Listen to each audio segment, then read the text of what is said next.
செய்யும் வினைதான் என் செய்யும் என்னை நாடி வந்த கோல் என் செய்யும் கொடுங்கூற்று என் செய்யும் கூரேசர் இருதாலும் சிலம்பும் தண்டையும் சதங்கையும் சண்முகன் தோளும் கடம்பும் என் கண்முன் வந்து தோன்றிடினேன். நம்ம இந்த வீடியோவில் பார்க்கக்கூடிய தலைப்பு அப்படிங்கிறது ராகுகேது பயிற்சி. எப்போவுமே ஒரு வருடத்தில் ராகுகேது பயிற்சி ஆகும்போது மக்கள் ஒரு எதிர்பார்ப்பு இருக்கும். இந்த கிரக பயிற்சியில் நமக்கு என்ன நன்மைகள் இருக்குது, என்ன தீமைகள் இருக்குது அப்படின்றது பொதுவாக எல்லாருக்குமே ஒரு எதிர்பார்ப்பு அப்படிங்கிறது இருக்க தான் செய்யும். அந்த வகையில் இந்த ஆண்டினுடைய ஆங்கில தேதியானது மே மாதம் 18ஆம் தேதி அன்னைக்கு தமிழ் வருஷம், அதாவது தமிழ் புத்தாண்டு பிறக்க போகுது. தமிழ் புத்தாண்டு விஸ்வாசு வருடம் 13ஆம் தேதி, சித்திரை 13ஆம் தேதி, அதாவது சித்திரை மாதத்துக்கு விஸ்வாச வருடத்தினுடைய முதல் மாதமான சித்திரை மாதத்தினுடைய 13ஆம் தேதி மாலை மணி 5:25க்கு. இது சரியான டைம் பார்த்திங்கன்னா ராகு காலம். இது ஞாயிற்றுக்கிழமை அன்றைக்கி இந்த ராகு பயிற்சியானது நடக்குது.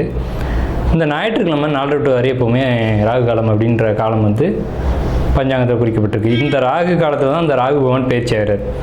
ராகு பகவான் எங்கேருந்து பயிற்சி ஆகிறாங்க அப்படின்னு பார்த்தீங்கன்னா மீனத்திலேருந்து கும்பத்துக்கு பயிற்சி ஆகிறாங்க, ஆன்டி கிளாக் வைஸ், அதை எதிர் சுற்று வழியாக. அதே சமயத்தில் கண்ணியில் இருக்கக்கூடிய கேது பகவான் சிம்மத்துக்கு பயிற்சி ஆகிறாங்க. இப்போ இந்த ராகு கேதுக்கள் அப்படின்ற பிளானட் உங்களுக்கு உபய ராசிகள்னு சொல்லக்கூடிய மீனத்திலையும் கண்ணிலையும் இவ்வளோ ஆண்டு காலம் இருந்துட்டு, இந்த 13 மாதங்கள் இருந்துட்டு பயிற்சி சிற ராசிகள்னு சொல்லக்கூடிய கும்பத்துக்கும் சிம்மத்துக்கும் பயிற்சி ஆகிறாங்க. இந்த ராகு கேது பயிற்சி எப்போவுமே 180 பாகை நேர் எதிர் சுற்றில் தான் பயிற்சி ஆகும். கடகம், ஆயில்யம், கடகராசினுடைய இறுதி நட்சத்திரமான ஆயில்ய நட்சத்திரத்துக்கு இந்த ராகு கேது பயிற்சி நன்மை செய்தா அப்படின்னு பார்த்தோம்னா கண்டிப்பாக மிகப்பெரிய நன்மைகளை தொழிலில் செய்து, தொழில் விஷயத்தில், வியாபார விஷயத்தில், வணிக விஷயத்தில் கண்டிப்பாக பிரம்மாண்ட வெற்றி அப்படிங்கிறது இருக்குது. புதிய வேலைக்கு போகக்கூடிய வாய்ப்பு இருக்குங்க. ஆயில்யத்துக்கு வேலை ரொம்ப நாளாக தேடி இருந்திருப்பீங்க, வேலைக்கு போகக்கூடிய அமைப்பு அப்படிங்கிறது இருக்குது.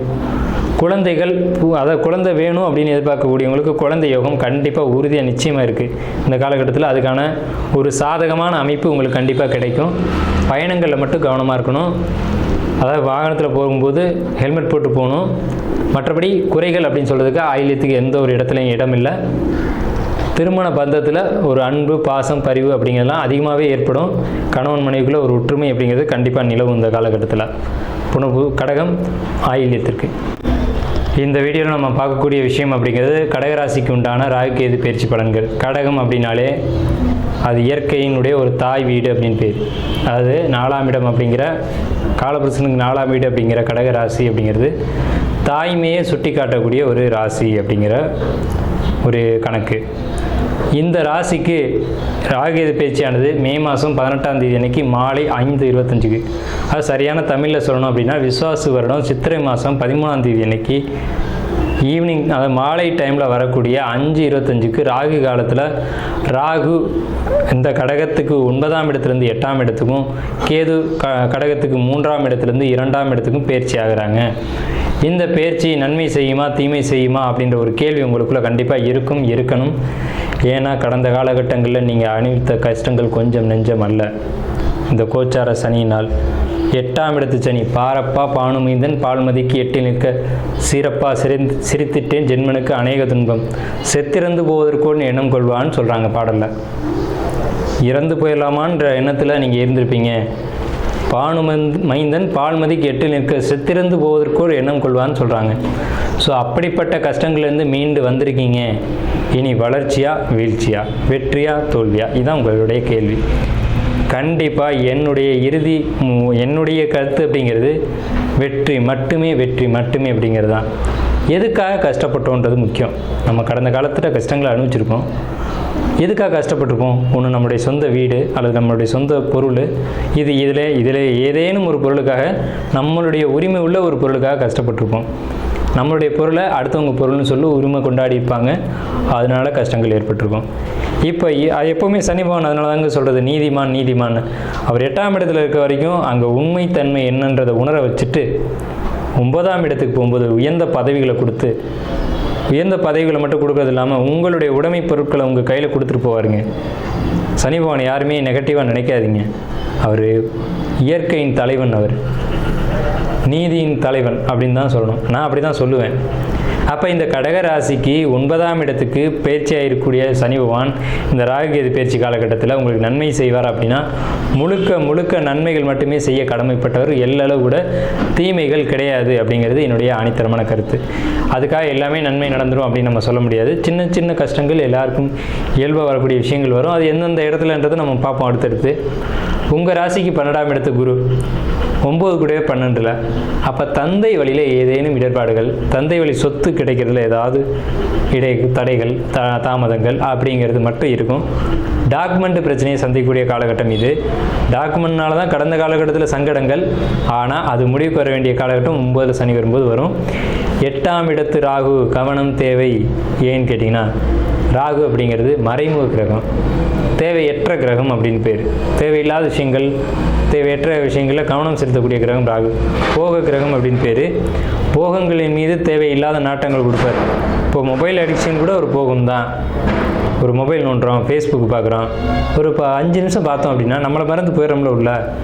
அந்த மாதிரியான மொபைல் அடிக்ஷன் உங்களுக்கு வேணாம் அப்படிங்கிறதான் அடியனுடைய தாழ்மையான கருத்து.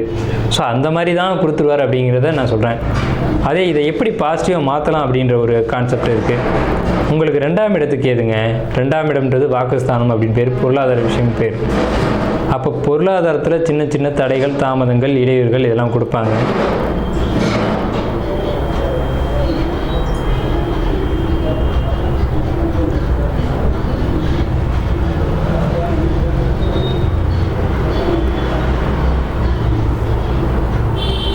அப்போ இந்த மாதிரி கஷ்டங்களை கொடுக்கும்போது இறை வழிபாடுகள் மூலமாக அதை நிவர்த்தி செய்ய முடியும் அப்படிங்கிறதான் அடியனுடைய தாழ்மையான கருத்து. இந்த காலகட்டங்களில் இறைவனுடைய சப்போர்ட் உங்களுக்கு கிடைக்குமா அப்படின்னு கேட்டிங்க அப்படின்னா நிச்சயமாக கடவுளுடைய அனுகிரகம் உங்களுக்கு கிடைக்கும். ஏன்னா உங்களுக்கு 5ஆம் இடத்தை, உங்கள் ராசிக்கு 4ஆம் இடத்தை தன்னுடைய 5ஆம் பார்வையை குரு பார்க்குறாங்க.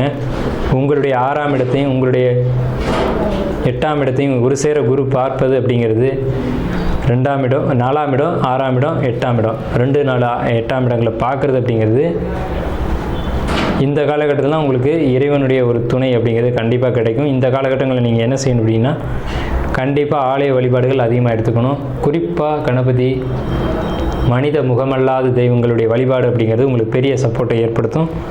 இருந்தாலும் சின்ன சின்ன மனக்குழப்பங்கள் இருக்க தான் செய்யும். ஏன்னா கடந்த காலகட்டங்களில் நீங்கள் சந்தித்து வந்த சம்பவங்கள் அப்படி.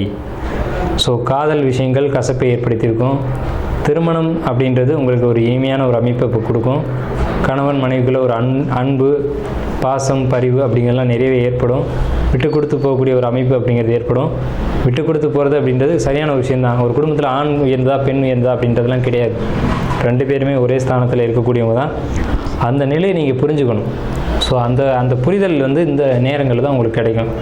கணவனோ மனைவியோ அடுத்தவங்களை கணவனையோ மனைவியோ புரிஞ்சக்கூடிய காலகட்டம் அப்படிங்கிறது இவங்க இப்படி தான், நம்ம இப்படி தான் நடந்துக்கணும் அப்படின்ற ஒரு தன்மைக்குள்ளே இந்த காலகட்டத்தில் கொண்டு வந்துடுவாங்க.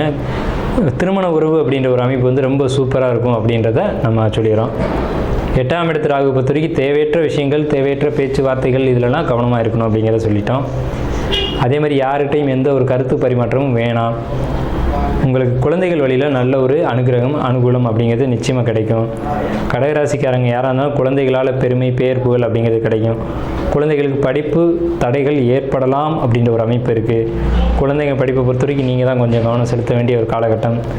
அவங்களுக்கு படிக்கிறதுக்கான ஒரு அமைப்பை ஏற்படுத்தி கொடுங்க. வீடு கட்டக்கூடிய ஒரு யோகம் உங்களுக்கு இப்போ வருது. வீட்டை இடித்து கட்டக்கூடிய யோகம், அல்லது புதிய இடம் வாங்கி கட்டக்கூடிய யோகம். பழைய வீடு வச்சுருந்தீங்க அப்படின்னா பழைய வீட்டை இடித்து கட்டக்கூடிய யோகமான ஒரு அமைப்பு அப்படிங்கிறது இந்த காலகட்டத்தில் நிச்சயம் உங்களுக்கு ஏற்படும். ஸோ வீடு கட்டக்கூடிய அமைப்பு, இடம் வாங்கி போட்டுருப்பீங்க ரொம்ப நாளைக்கு முன்னாடி, அது இப்போ அந்த இடத்துல போய் வீடு ஆரம்பிக்கலாமான்னு ஒரு யோசனை கொடுக்கும். அது செய்யுங்க, கண்டிப்பாக நல்லாயிருக்கும். அதை கண்டிப்பாக செய்யுங்க அப்படின்னு தான் அடியனுடைய தாழ்மையான கருத்து. வீடு கட்ட போகிறீங்க, வீடு கட்டணும், வீடு கட்டுங்க அப்படிங்கிறதான் நான் ஆழமாக அழுத்தி சொல்கிறேன் நான் உங்களுக்கு. ஏன்னா உங்களுடைய 4ஆம் இடத்தை குருவான் 5ஆம் பார்வை பார்க்குறாரு. அது மிகப்பெரிய அதிர்ஷ்டம். வீடு கட்டிடுங்க, வீடு கட்டி கிரகப்பிரவேசம் பண்ணிடுங்க. இல்லை குழந்தைங்களுக்கு திருமணம் பண்ணணும், வயசு ஆகிடுச்சு சார், 25 வயசு 27 வயசு ஆகிடுச்சு அப்படின்னா கண்டிப்பாக திருமணத்துக்கு பொண்ணு பாருங்கள், வீட்டை கட்டிட்டு பாருங்கள். வீடு கட்டக்கூடிய அமைப்பும் திருமணம் செய்யக்கூடிய அமைப்பும் ஒரு சேர ஒரு காலகட்டத்தில் ஒரே மாதிரி உங்களுக்கு அமைஞ்சு வருது. மொத்தத்தில் நான் சிம்பிளாக ஒரு விஷயம் சொல்கிறேன். உங்கள் குடும்பத்துக்குள்ளே ஒரு சுப நிகழ்ச்சி நிச்சயமாக நடந்தேறும். சுப நிகழ்ச்சிகள் எதெல்லாம் இருக்கலாம்னா உங்கள் குழந்தைங்க பெரியவங்களாகிறதா இருக்கலாம், அல்லது வீடு கட்டக்கூடியதாக இருக்கலாம், அல்லது திருமண நிகழ்ச்சியாக இருக்கலாம், கிரகப்பிரவேசமாக இருக்கலாம், வீட்டை இடித்து ஆல்ட்ரு பண்ணுறதா இருக்கலாம், அல்லது புதிய மங்களமான காரியங்கள் எது ஒன்றும் அதுக்குள்ளே தான் அடங்கும். மொத்தமாக நான் சொல்கிறேன், உங்கள் குடும்பத்தில் ஒரு சுப நிகழ்ச்சி அப்படிங்கிறது உறுதியாக 100% நடந்தே தீரும். அதை யாராலையும் மாற்ற முடியாது. அதுக்கான சுப விரயத்தின் மூலமாக உங்களுடைய கஷ்டங்கள் அனைத்தும் சுபமாக மாறும் அப்படின்றத சொல்லி நம்ம கடகராசிக்கான பலனை நிறைவு செய்வோம். வாழ்த்துக்கள். மிகவும் அற்புதமான பலன்கள் கடகராசிக்கு.